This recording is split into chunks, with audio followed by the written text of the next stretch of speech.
I'm going to attempt to be a little more optimistic than thinking about AI destroying us all in horrible wars. I'm going to talk about AI and art. So we know that new technologies like ChatGPT are already capable of producing plausible essays and even pastiches of poems. Right now in Hollywood, screenwriters are striking against studio plans to use large language models to write television scripts. Alarmingly for journalists like me, AI already writes competent, if not always accurate, journalism. And I've been reading, one never knows quite how accurate these things are, but online, some AI scientists are predicting the machine will write a best-selling novel within decades, or some people are saying years. I think if art and literature matters to you, this is an incredibly bleak thought. And it's sort of produced in me a genuine existential crisis. I have been sort of staying awake, thinking, if a machine is capable of producing a novel, that feels like quite a sort of profound assault on human meaning. But after my long crisis, I've sort of produced reasons for optimism, cautiously so, but I think it's interesting. I wanted to start with a passage from one of my favorite poems, Matthew Arnold's Dover Beach. I particularly love the final lines. Arnold writes, "Our love, let us be true to one another, for the world which seems to lie before us like a land of dreams, so various, so beautiful, so new, hath really neither joy, nor love, nor light, nor certitude, nor peace, nor help for pain. And we are here as on a darkling plain, swept with confused alarms of struggle and flight, where ignorant armies clash by night." I was wondering why that poem moves me so profoundly. After all, Arnold's words record a familiar human sentiment. No machine with access to the whole corpus of human writing should find it difficult to construct a description of despair. It's true the final image is skillful, but we have no reason to believe literary skill will permanently be beyond the capabilities of an AI which is already capable of writing a sonnet about pepperoni pizza in the style of Shakespeare. I think what matters is that the poem is also a human artifact. It's a record of the noble, melancholy soul of Matthew Arnold. And I think my appreciation of Arnold's lines is inextricable from my appreciation of the human personality which produced them. Even my thrill at the poem's technical virtuosity is inextricable from my sense of the human intelligence which conceived it. I think when you think about how you respond to art, an important part of it is, oh my God, how did he or she do that?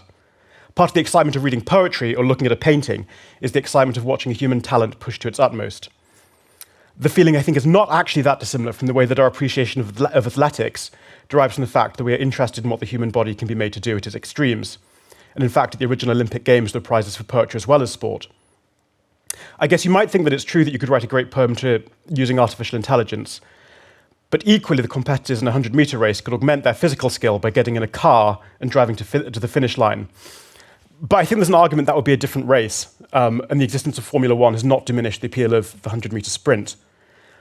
The point made earlier about Go is interesting, because there's also an analogy with chess, which was disrupted by AI about 30 years ago when Kasparov lost to Deep Blue. There were actually people at the time saying that this was kind of the end of chess, it had been solved, who would be interested anymore. But in fact, in the 21st century, chess is more popular than it ever has been, despite the fact that programs like AlphaZero make the best modern chess players look like amateurs. But if you go online, millions of people are watching the greatest human chess player, Magnus Carlsen, playing games. And I always think it's interesting on YouTube, the views of chess matches between the most powerful computers are much, much smaller. People are a lot more interested in what Magnus Carlsen's doing, even though he is a vastly inferior player to multiple different artificial intelligence systems. I think the important thing is that humans have this profound and basically irrational bias towards other human beings. Steven Pinker talks about our deep intuitions about causal connections to other people. He points out that if you're a millionaire, you might spend thousands and thousands of pounds buying JFK's golf clubs, even if they're completely identical to golf clubs owned by somebody else. And I think it interesting turns out that chess fans aren't purely or even perhaps primarily interested in the mathematical perfection of a game of chess. They're interested in the potential of the human mind and the drama of the human personality. Examples of this bias are everywhere. I always think about those public phone-in shows where people call up the radio with their often terrible opinions about politics. And the kinds of people who phone those shows are often dramatically below the average in their understanding of current events. The things they say about politics often, you hold your head in your hands. But I think we're not interested in them as analysts of current affairs. Those programs don't exist because we want to find out, what is the answer to Brexit. They exist because we're interested in other humans and other human beliefs and their personalities. I think even an AI so powerful it permanently answered the questions of immigration or Brexit would not abolish the radio phone-in show. And I think that principle applies more widely than we perhaps recognize. I think you may go so far as to wonder, actually, how interesting is intelligence to human beings? I think it's interesting, but I think it's really the most interesting thing when you think that chess, which we might have thought of before as a battle of pure intelligence, turns out to be just as interesting for the human personalities as for the strategy. This is obviously, I think, most important of all in art, which is the subject of this talk.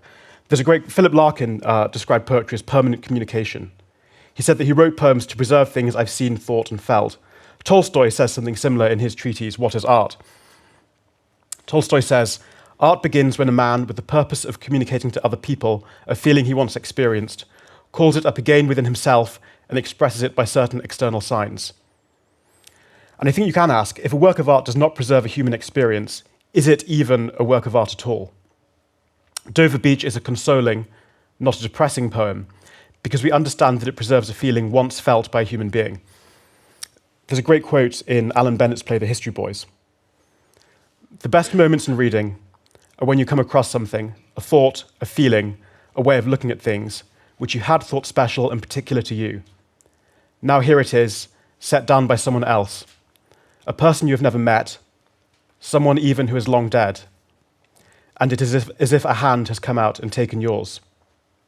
Slightly indulgently, going to read some of my favourite lines of Tennyson, which say the same thing. So word by word and line by line, the dead man touched me from the past, and all at once it seemed at last the living soul was flashed on mine. And I think an interesting thing about art is that a feeling reconstructed by a machine cannot console us in this way, because we lose that illogical but important intuition about human connection. Possibly even a conscious machine couldn't make art, because its feelings wouldn't be human feelings. And I think it's really interesting how this sort of sounds like an abstraction, but if you ever go on YouTube and watch songs and things, this is such an instinctive part of the way that people respond to music.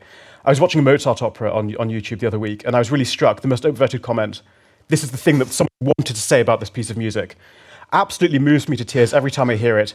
Whenever you see humans doing terrible things to each other or themselves, I listen to this and realize what humans are capable of.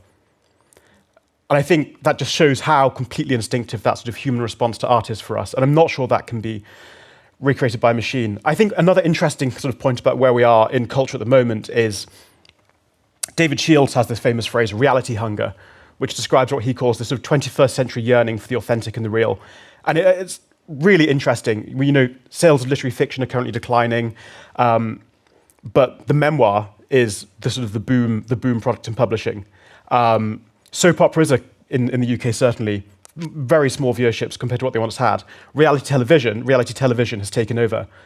And that's even though, a reality TV program in lots of ways has a more boring, less interesting plot than a soap opera. It's just people often in Big Brother sitting around in a house, whereas in EastEnders, they're having affairs, stabbing each other, getting married, getting divorced all the time. But it's that sort of reality, it's that factor of the fact it's happening to actual real human beings that makes that sort of exponentially more interesting. I also think it's interesting, in the domain of even fiction has been taken over by this. And you've got writers like Karl Ove Knausgaard who've pioneered what we call autofiction, novels that are basically autobiographical. And those Knausgaard books are full of long passages about him standing in his kitchen, making a cup of instant coffee, which sort of derives its fascination from the fact that we have this sort of powerful, illogical intuition that this actually happened, and it automatically becomes more interesting. He could have made, Knausgaard books could be filled with fantastical invented details, but it's that intuition we have that these things actually happen that makes them interesting. There's one more analogy I wanted to draw with a famous essay by the critic Walter Benjamin. It's called The Work of Art in the Age of Mechanical Reproduction.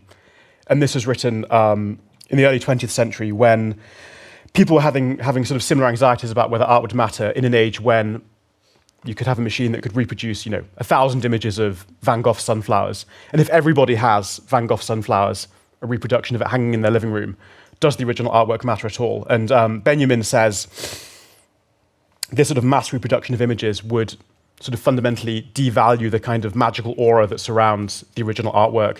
What really is special anymore about Van Gogh's sunflowers when there are 1,000 of them in everybody's room all over the country? And it's interesting that he turned out to be sort of fairly dramatically wrong about that.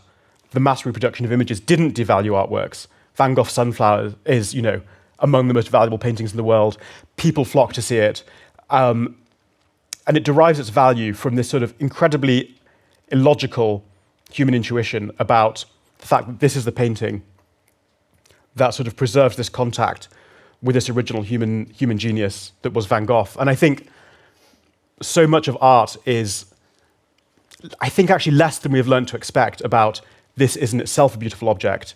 And it's all much more about our intuitions, about being connected to a special human being, our connection to human feeling. And I think that will probably only become more apparent as machines produce art. And it's an interesting statistic that people who go online to use ChatGPT, I think, use it about, the average time is about sort of 6 uses, and then people sort of run out of interest with it. And I think at the moment, because there's no feeling of connection with a human being, these machines are sort of, despite the initial hype and panic, perhaps lastingly less interesting to us, because as human beings, we have this, for obvious evolutionary reasons, these sort of profound and illogical biases towards other human beings. I was going to finish by saying that I think that the point doesn't only apply to art. I think probably all of our jobs and the whole economy in the future will depend on these irrational biases. And I think something that the sort of panics about, ChatGPT can already replace however many thousands of people in various industries, don't take into account is this illogical factor in our human intuitions about other people. It's quite plausible that we'll have an intelligence capable of making better legal judgments than a human being. An intelligence that can check your company's accounts, an intelligence alarmingly that may write an opinion column, like I do, but better. But I wonder, I think it's going to be interesting to see how naturally we accept those things done by a machine, not by a human being. And I think some of the present panic may not take into account those sort of profound intuitions about human personality, human judgment, human opinion. If a machine hasn't, can a machine have an opinion? Does it matter what a machine thinks?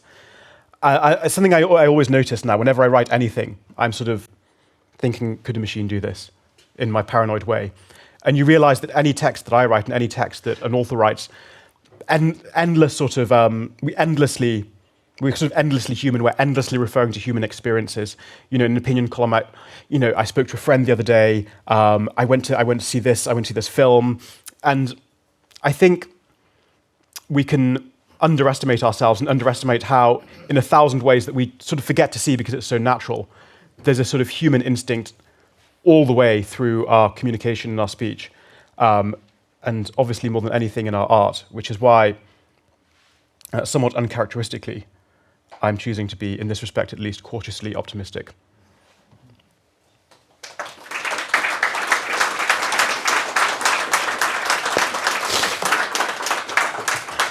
Thank you, James. Thank you. But what happens when the robot can not only produce a work of art, but sort of produce an artist behind the work of art? And we are not able to discern if this is a real human being or an idea behaving like a human being behind the work of art should behave. Yeah, it's a good point. I mean, I think up to a very, I personally believe, up to a kind of remarkably distant point, the existence of an actual human being will be important relative to the kind of simulacrum of a human being. I think also a world in which a machine can fake being a human being as accurately as you describe is, that's just, art is the last of your problems in that world. That is a world with all kinds of other problems. And I think, I sort of assume that we'll have to legislate against that. There will have to be legislation that prevents that from happening quite strictly or, you know, we're doomed in 100 other ways before you get to worrying about poems. But let me take an example. The pen name Elsa Ferranti has produced a series of novels about friendship among girls in Naples. And we don't know who it is, but all female readers take for granted that it's a woman behind this. And suddenly it appears it's not a human being who has written it, it's a robot. Would people's perception of this book change? Yes, yeah, undoubtedly. But again, I sort of come back to my previous point. I don't know. I sincerely hope. I think if we live in a world where a robot can produce long text like that, pretending to be a human being, you know, Elena Ferrante is not going to be the number one problem. No. I sort of assume that we're going to have to not allow that to happen. I mean, of course, I don't know. I think you'd also say if you wanted a robot to produce a novel quite as good as Elena Ferrante, you know, there's novels which are so founded on personal observations and experience of Naples that are probably not recorded anywhere on the internet, but can only be, you know, found out by someone who's lived that particular childhood and spent, you know, childhood in Naples noticing things. It would take quite an advanced sort of, I think, computer system to really begin to reproduce a novel that is 100% as good as Elena Ferrante, would be my optimistic assessment. Thank you for your optimism. Thank you.